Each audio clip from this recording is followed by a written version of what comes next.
안녕하세요. 법무인 파트너의 최용준 변호사입니다.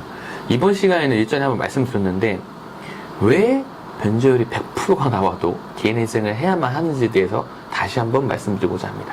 네, 변호사님 개인회생을 신청하면 채무가 탕감될 수도 있지만 어떤 경우에는 탕감되는 거 없이 이렇게 100%를 변제해야 되는 경우도 생긴다고 하는데 이렇게 변제율이 높아도 개인회생을 하는 의미가 있나요? 당연히 해야죠. 저는 예를 들어서 110%가 돼도 예를 들어서 그럴 일 없겠지만 해야 된다는 입장입니다. 너무 당연한 거예요.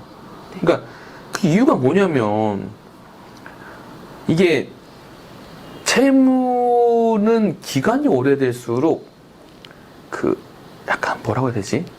빠져나올 수 있는 수렁에 계속 함몰이 됩니다. 그러니까 악순환의 고리가 계속 연결되는 거예요. 왜냐? 이자 때문에 그래요.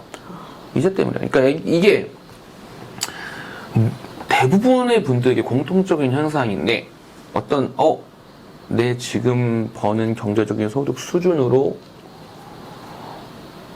감당할 수 없는 정도의 빚이 생기면 처음엔 모두가 하는 생각이 었습니다. 이거 1년만 내가 아껴 살면 돼. 잠시만 아껴 살면 돼. 그래서 막 해요. 그러다 보면 어느 순간 나도 모르게 카드 돌려막기도 시작하죠.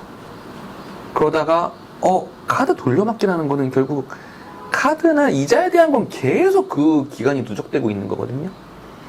어느 순간 도저히 이거를 끊을 수 없는, 내가 변제할 수 없는 손을 놔버린 상황이 돼요. 그러면 돌아보니 내 채무가 2천만 원인데 왜 3천만 원에 있지? 4천만 원이 돼 있지? 이렇게 된단 말이에요. 그렇기 때문에 첫 번째입니다. 이자 때문에 그래요.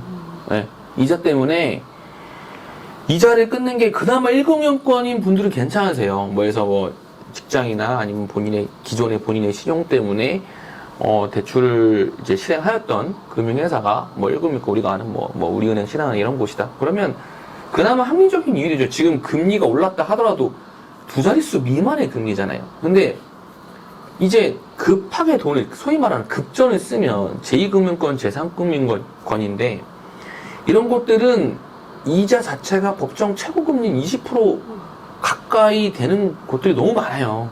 그러면 1,000만 원 빌리면 1,200만 원이에요. 2,000만 원만 빌리면 2,400만 원이에요.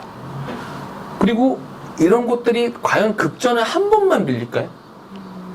A 그 2, 3금융권에서 급전 빌렸다 해결 안 되면 B 2, 3금융권 가죠. 그러면 이제 걷잡을 수가 없게 되는 거예요. 그렇기 때문에 그래서 그런 상황에서 내가 개인회생 신청했는데 대리인 사무실에서 고객님 죄송하지만 변제율이 거의 90%, 100% 나올 것 같습니다. 그거 가지고 왜 변제율이 그렇게 높이 나요? 라고 하실 게 아니라 그 변제율이라도 해야만 하는 거예요. 단순히 예를 드릴까요? 한 달에 이자 200만 원이에요. 또 3년간 내면 얼마예요? 1년에 2,400이죠. 7,200이죠. 100% 변제율 7,200만 원 안 갚는 거예요. 그러면 과연 내 채무원금이 그 7,200만 원보다 압도적으로 5억, 6억 될 거 아닐걸요? 그 정도 이자 수준이면 내 채무원금도 만화 1억 수준일걸요? 그렇기 때문에 이거는 너무나 그 이자만 보더라도 이익이 분명한 거예요. 그렇기 때문에 설령 변제율이 100%가 나온다 하더라도 이 이자 때문에 단순 계산적으로만 살펴봐도 개인회생을 하면서 얻을 수 있는 이익은 너무나 분명하다. 이렇게 말씀드리고 싶은 거죠. 이미 1차적으로 이유를 확보하는 거네요. 그렇죠. 그럼 또 다른 이유가 또 있을까요? 두 번째는 이제 좀 안정적인 생활을 하실 수 있는 거예요. 추심 있죠. 특히 또 확정 채권자다. 압류 이런 거 다 할 수 있죠. 그 확정 판결에 대해서 집행 권한이 없는 채권자 같은 경우는 가압류 이 정도의 그치겠지만 사실 근데 그것도 일반적으로 성실하게 살아오셨던 분들이라면 대단한 심리적 압반이에요. 내 재산에 어떤 가압류가 걸려있어? 그게 예금 통장이 될 수도 있거든요.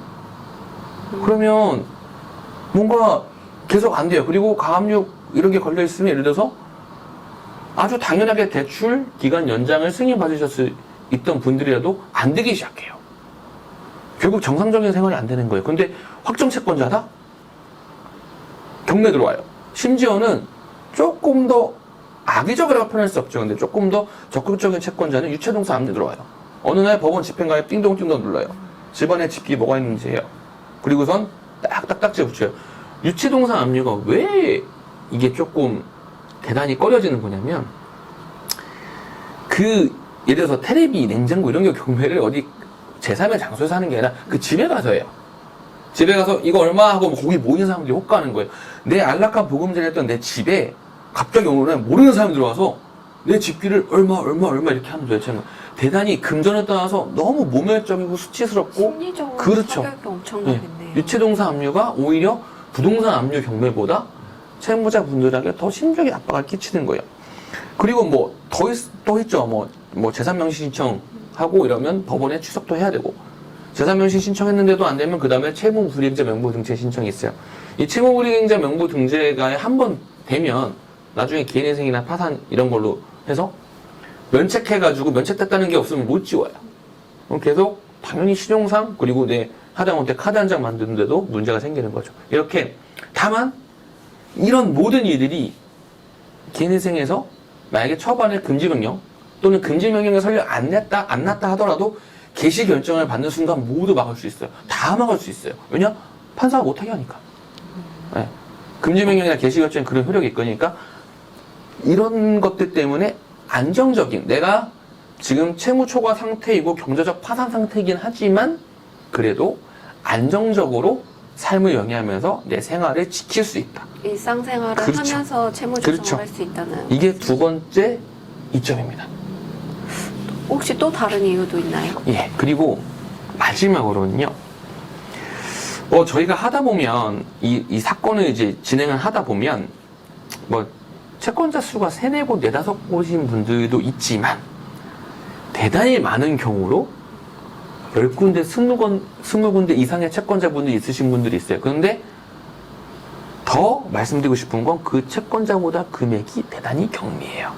한 채권자 500 얼마, 어떤 채권자 200 얼마, 뭐 어디 300 얼마. 그러니까 이 말인즉슨 뭐냐면 제가 아까도 말씀드렸던 소위 말하는 급전이 필요해서 이렇게 급전 같은 거 가끔씩 문자로 많이 오잖아요. 뭐 아무것도 없이 뭐 이런 거 한 장이면 300만 원 즉시 대출 가 이런 것들인 거예요. 예. 그런데 이런 것들이 묵혀두고 채권이 쌓여두면 채무가 쌓여두면 나중에 어디 있는지 몰라요. 왜? 이 돈을 빌려준 기관들이 그 채권을 일종의 뭐 1년 내에 변제가 안 되고 하면 부실채권으로 지급해서 그거를 다른 데 팔아버려요. 그럼 도대체 나중엔 내 채권자가 누군지도 몰라. 추적이 안 돼요. 네, 그렇죠.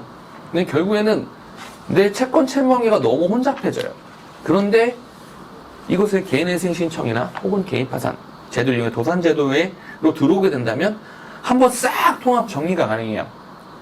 그리고 설령 내가 정말 꼼꼼히 찾았는데 피치 못하게 알지 못해서 인지하기 못해서 뭐 채권이 팔려고 할 채권자 인지 못했다든지 그 누락된 게 있더라도 나중에 청구 인하를 해서 추가적으로 면책을 받을 수 있는 길이 열려요. 그러니까 나의 채권 채무 관계를 몇 년간에 쌓였던 채권 채무 관계를 한 번에 정리해서 조정하는 그런 의미가 있는 거죠. 이거야말로 새 출발의 의미거든요. 분산돼 있던 걸 그렇죠. 정리할 수 있겠죠. 이거야말로 경제도 새 출발의 의미입니다. 그렇기 때문에 이러한 측면에서도 이 개인회생제도는 변제를 100%가 설명 나온다 하더라도 너무나 당연하게 당장 내가 핸들릴상 할 수 없는 경제적 위기에 직면했다면 하는 게 맞지 않나 하는 생각이 듭니다. 그래서 제가 방금 말씀드린 이 3가지 이유가 정말로 개인회생 절차를 하시는 분과 안 하시는 분 간에 한 해가 땅 차이를 만큼 느낄 수 있는 그런 이점이라고 봐요. 그렇기 때문에 당연히 변제율이 적게 나오면 더 좋고 저희뿐만 아니라 대한민국에 있는 그 정상적으로 개인회생 파산 사건 하시는 모든 변호사님들은 말하지 않아도 고객분들이 단 1%의 변제율이라도 낮게끔 하도록 저희가 최선의 노력을 다 할 겁니다.